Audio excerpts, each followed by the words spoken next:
taste buds. Let's get cooking. Hello everyone, welcome back to our channel. ఈరోజు మనం bun with khoa sweet recipe చేయబోతున్నాం. ఇప్పుడు మనం కోవా చేద్దామండి. దీనికోసం మనం స్టవ్ పై గిన్నెలో 1/2 లీటర్ పాలని యాడ్ చేసుకుని బాగా మరిగించుకోవాలండి. ఇలా ఒక పొంగు వచ్చేంత వరకు హై ఫ్లేమ్లో ఉంచి తర్వాత లో ఫ్లేమ్లో బాగా మరిగించుకోవాలి.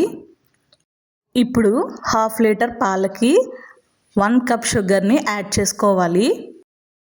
ఈ షుగర్ మొత్తం మిల్క్లోకి ట్రాన్స్ఫర్ చేసుకుని ఒకసారి బాగా కలిపేసుకుందామండి. ఈ షుగర్ మొత్తం మెల్ట్ అయ్యేంత వరకు బాగా మరిగించుకోవాలి.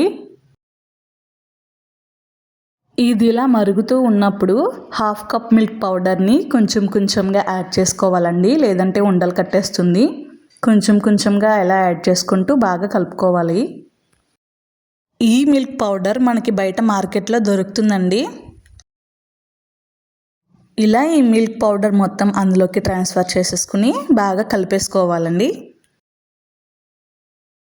మిల్క్ పౌడర్ మొత్తం యాడ్ చేశాక ఇలా క్రీమీగా ఇలా ఉంటుందండి. ఇలా బాగా పాలని మరిగించుకోవాలండి. చూసారా, ఇలా స్లోగా దగ్గర పడుతూ ఉంటుంది. అంతే అండి, కోవా రెడీ అయిపోయింది. ఇప్పుడు నెయ్యిని యాడ్ చేసుకుని స్టవ్ ఆఫ్ చేసుకుందాం. ఇప్పుడు మన హీరోకి ఎంట్రీ ఇచ్చేద్దాం. బన్ని ఇలా మిడిల్లోకి కట్ చేసి ఇప్పుడు ఈ కోవాని ఇందులోకి యాడ్ చేసుకోవాలండి. ఇప్పుడు ఇలా మిగతా బన్స్లో కూడా సేమ్ ఇలానే యాడ్ చేసుకుందాం.